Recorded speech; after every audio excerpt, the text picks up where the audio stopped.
Bonjour à tous, mon nom est François Letarte et bienvenue sur ma chaîne JDR-D30, une chaîne consacrée aux jeux de rôle sur table, vie de rôliste. Je vais vous parler un nouveau post-Draconis de la série post-Draconis. Je vais vous parler de la partie défi fantastique que je suis allé le vendredi soir.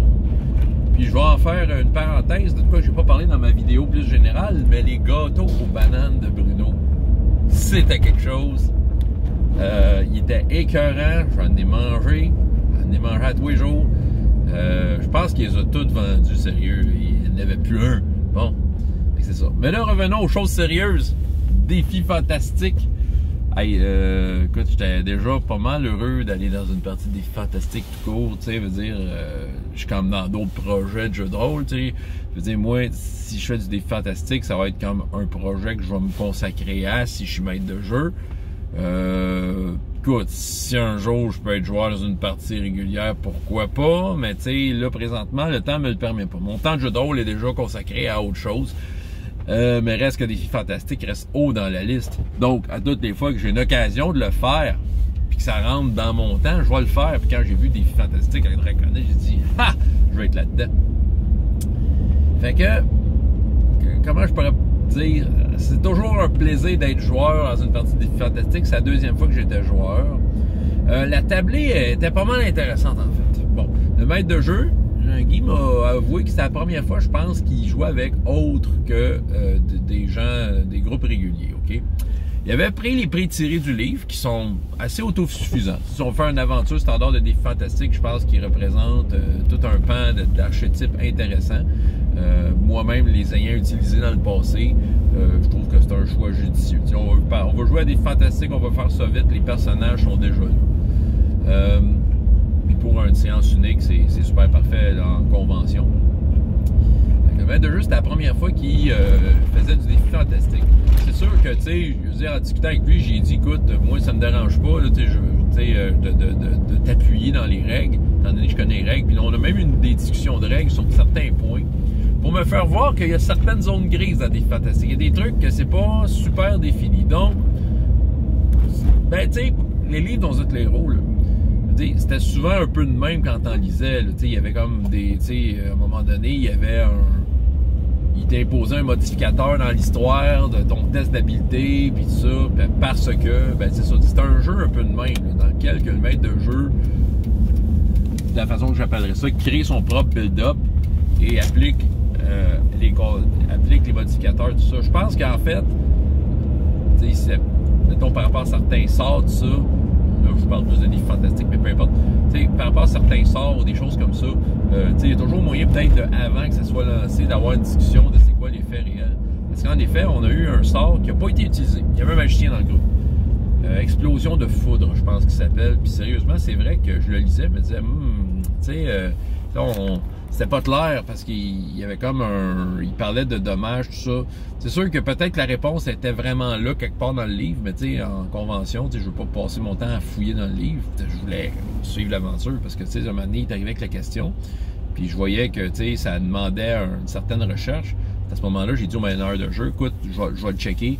Puis, tu sais, pour le laisser continuer avec son affaire, parce que les autres joueurs étaient impliqués dans quelque chose dans l'aventure. Fait que, tu sais, je m'étais dit, je pouvais momentanément me retirer et fouiller. J'ai pas trouvé la réponse, mais bon, on essaie quand même de débrouiller ça. L'aventure s'appelait le théâtre de la machination.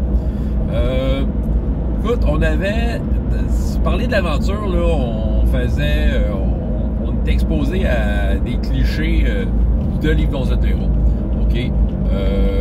C'est une exploration dans un manoir ou un gros théâtre, c'est ça. Puis dans lequel on rencontrait toutes sortes de créatures, des minotaures qui essayaient d'être comédiens, mais qui étaient des ennemis, un dragon mécanique. On a fait face à un vendeur itinérant qui avait sa boutique en plein milieu de la place. Ça, c'est comme un classique de livre dont vous êtes les héros. Dans certains livres, t'étais comme au milieu de nulle part, t'as le gars qui te vend du stock magique. On a eu droit à ce personnage-là, ce genre de personnage-là qui était, je pense que c'était un nain, si je me souviens bien. Et après ça, une intrigue. On escortait en fait une comédienne dans une pièce de théâtre mettant en scène... Ah oui, c'est ça, OK, je vais vous mettre le contexte. Ça me revient. Nous autres, là-dedans, on était déjà considérés comme des héros. OK, les personnages qu'on avait, on était théoriquement sûrs, dans ce qui nous a été présenté, qui aurait tué Zagar dans la montagne de feu. Et oui, quand vous lisez le sorcier de la montagne de feu, ben c'était nous! Fait que c'est ça. Fait que ça partait de même. Fait que là, sauf que Zagar est revenu, fait que notre réputation a... Si on veut, notre étoile montante suite à notre exploit descendait vite, puis on passait pour des héros déchus et sans argent. Fait qu'on avait besoin d'argent. C'est une aventure qu'on nous offrait, ça veut dire une mission qu'on nous offrait, dans une pièce de théâtre qui mettait en scène un peu notre combat contre Zagar et notre déchéance. On n'a jamais vu la pièce de théâtre dans le game, mais pas grave, c'était comme un peu on était comme plus backstage. Fait que là, c'est ça, on fait l'exploration, on a comme des indications de comment se rendre là. Notre mission, c'est d'escorter une comédienne, que je me souviens pas exactement quel rôle qu'elle faisait dans le théâtre, mais en tout cas, elle faisait le rôle, il fallait qu'on substitue la vraie comédienne pour elle. On n'avait pas plus d'explications, mais bon, on était bien payé faire ça. Moi, je jouais un genre de barbare. C'est ça, j'ai pris le barbare du groupe. Il y avait un elfe archer, il y avait un nain guerrier, il y avait un magicien, puis il y avait je pense que c'était un mélange magicien-mage, on va dire magicien-guerrier, excusez. Il y avait un genre de roublard, et il y avait le type aventurier, un peu homme à tout faire. C'était quand même constant, on était 6 joueurs. Puis c'est ça, fait que là on est parti dans l'aventure, c'est ça, tu sais, il y avait une espèce d'entrepôt de tas de détritus dans lequel il y avait le Minotaure. Le Minotaure, j'ai fait une diversion. Tu sais, j'ai sorti le barbare en moi. Puis, tu sais, j'ai voulu impressionner le Minotaure pour qu'il s'occupe de moi. Mais pendant qu'il s'occupait de moi, ben, les autres ont comme volé son arme. Puis, c'est ça. Puis, quand il a eu le dos tourné, puis qu'il était occupé avec moi, ils sont venus achever le Minotaure. Qui essayait d'impressionner des lutins. Ben, les lutins, eux autres, on leur a pitché une poignée de change, puis ça les a occupés. Après ça, c'est ça, on était dans un endroit où il y avait un décor de théâtre avec un dragon mécanique, puis la seule façon de se sortir de là, c'était une montgolfière. Tu sais, il y avait de quoi d'extraordinaire à travers ça. C'était un énorme bâtiment, ce qui fait que l'idée de la montgolfière était, tu sais, pouvait marcher dans un contexte de même. Il y avait un petit côté fantastique de même. Le vendeur itinérant qui vendait toutes sortes de babioles. Puis l'espèce de comédienne qui nous suivait, qui était silencieuse, mais c'est sûr que il y a du monde entre nous autres qui la trouvait louche, mais bon. On avait un job à faire, puis moi j'étais là pour l'argent, fait que je me disais, je vais satisfaire mon employeur. Puis c'est ça. Fait que là on arrive comme à la fin, le dernier bout c'est backstage. Fait que là, tu sais, on voulait évidemment faire notre mission sans se faire remarquer, sans que les gardes nous voient, tout ça. Fait qu'on a travaillé fort pour se rendre dans la loge de la comédienne, de la faire échanger. En tout cas, on a essayé de l'empoisonner, puis de donner une potion qui, en tout cas, on avait une potion qui faisait suer. Fait on a comme fait une substitution de ça, mais finalement, pour s'apercevoir que celle qu'on escortait l'a tué comme genre le metteur en scène, j'avoue que je me souviens pas trop pourquoi. Une affaire qui est sûre, c'est que le metteur en scène, en fait, c'est lui qui nous payait. Tu sais, un moment donné, quand j'ai compris ça, on a essayé d'arrêter la madame qui était un genre de sorcière démon. Tu sais, c'était quelque chose de dur à battre. Fait qu'on a travaillé fort pour la battre. Puis c'est ça. Dans le backstage, juste avant ça, on a rencontré les comédiens qui jouaient nos rôles. Fait que c'était toujours... Ça a été un peu drôle, ça a été bref, mais assez drôle. Puis c'est ça, c'était ça l'aventure, en fait. C'était assez simple, et ça, dans notre cas, ça l'a rempli de 4 heures parfaitement. On a eu toutes sortes d'intrigues. La table, c'est ça, était composée de joueurs. Il y avait deux autres joueurs qui avaient déjà fait du jeu de rôle. Il y en avait 3 autres que c'était comme leur première fois. Il y en a un qui avait déjà joué à un jeu de plateau de Donjons et Dragons, mais c'était pas un jeu de rôle avec la même liberté. Là, mais il connaissait l'univers de Donjons et Dragons, tout ça. Mais écoute, ça a été vraiment une belle table, tout ça. Au début, l'explication de comment ça marche un jeu de rôle, tout ça, maître de jeu, meneur de jeu, il expliquait, puis à un moment donné, quand on s'est bien expliqué les trucs sur les feuilles, ben tu sais, je l'ai un peu aidé en moi-même expliquant des affaires aussi pour comme peut-être accélérer le processus, expliquant comment marche tel chiffre, tout ça. Puis c'est ça, une fois que la partie est commencée, c'est assez facile à comprendre des fantastiques. Tu sais, c'est un jeu qui est quand même facile d'accès pour un débutant. Quelqu'un qui n'a jamais fait du jeu de rôle va comprendre. Tu sais, roule 2d6, tu vas égal le point de ton habileté. Tu sais, c'est tout le monde capable de comprendre ça. Puis c'est ça. Fait que là, pour la partie jeu de rôle, tu sais, je regardais un peu au début comment le monde réagissait, tu sais, à l'annonce de, tu sais, comme la mission, puis tout ça. Puis là, tout de suite, tu sais, j'ai voulu comme un peu moi-même mettre la table en jouant un personnage, tu sais, puis en ayant des réactions qui étaient comme plus pour la saveur que pour l'utilité. Tu sais, montrer mon barbare fier, puis tout ça. Puis tu sais, faisant des commentaires sur les autres personnages, des commentaires de quelqu'un qui les côtoie depuis un certain temps, là, genre des puis c'est ça. Dans le fond, ce que je faisais, c'est que tu sais, je commençais à leur lancer la balle un peu pour le roleplay, tu sais, pour rajouter de la saveur. Fait, mais tu sais, sans trop les coincer non plus, tu sais, parce que tu es en convention, tu connais pas ces gens-là déjà en partant, puis sachant que ces gens-là, c'est possiblement leur première fois, ben, tu sais, c'est ça, tu veux pas non plus les embêter. Fait que tu sais, je gageais un peu chacune des personnes autour de la table pour leur envoyer une balle, puis voir quel genre de retour que j'aurais.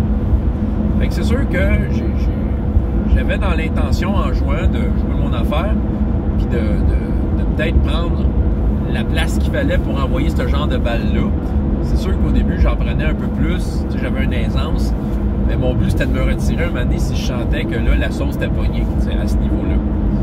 Puis, tu sais, ça a pris une vingtaine de minutes de jeu à peu près. 30 minutes peut-être, tu sais, où, tu sais, que souvent, je prenais les devants, la parole.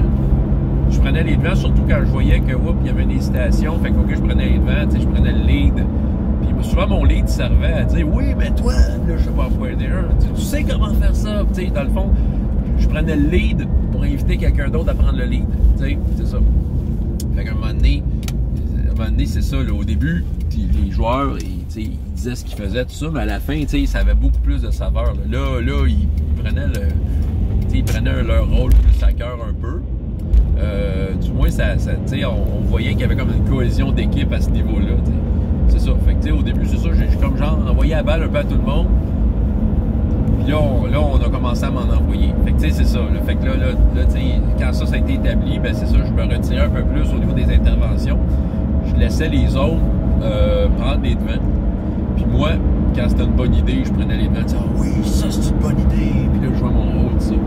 Je me souviens de fois que, tu sais, juste pour la saveur, il y avait comme un squelette à terre, là, un classique, là, puis le machin a voulu le voir de proche. Fait que là, je dis, le maître de jeu me regarde, Jean-Guy me regarde, il dit, écoute, qu'est-ce que tu fais?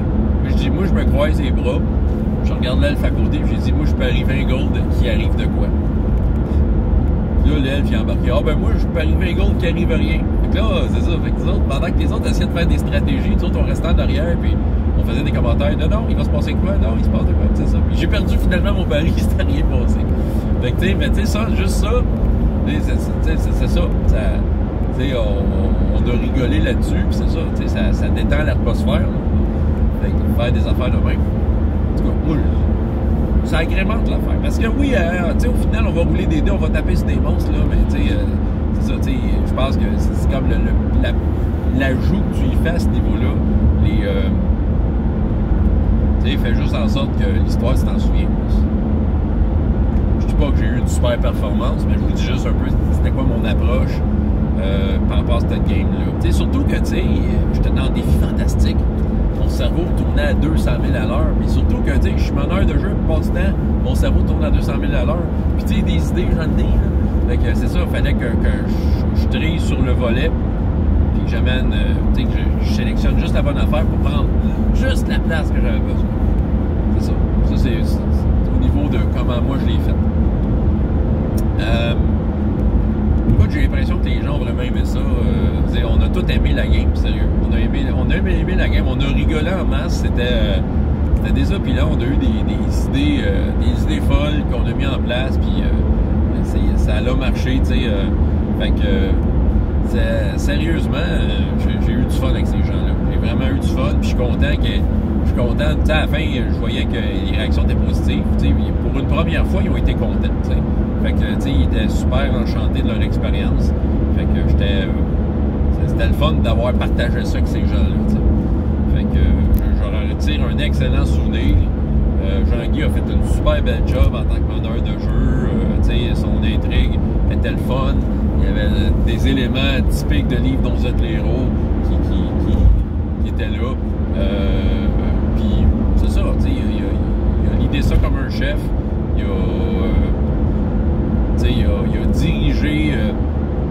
Il a dirigé les conséquences à chacune de nos actes et jeté de la bonne façon, de façon logique. Fait que, écoute, moi, ça a vraiment bien commencé ma fin de semaine de Festival Draconnis, cette histoire-là. Fait que, si jamais il y a du défi fantastique l'an prochain, je vais essayer de m'inscrire. Évidemment, je suis pas en train de faire une partie d'autres choses en même temps, parce que c'est sûr que moi, d'ici ce temps-là, je sais pas si je vais avoir le temps de faire d'autres défis fantastiques, mais si c'est à Draconnis que je vais en faire, ben, ça va être là que ça va se passer. Fait que c'est ça que j'avais à vous raconter. Alors, première partie de la fin de semaine de Draconnis, défi fantastique de théâtre de la machination, c'était A1. Voilà, c'est tout ce que j'ai à dire pour cette vidéo. François Letarte, JDR D30. Et jusqu'à la prochaine fois, il y a autant de plaisir dans la vie que dans les jeux. Au revoir.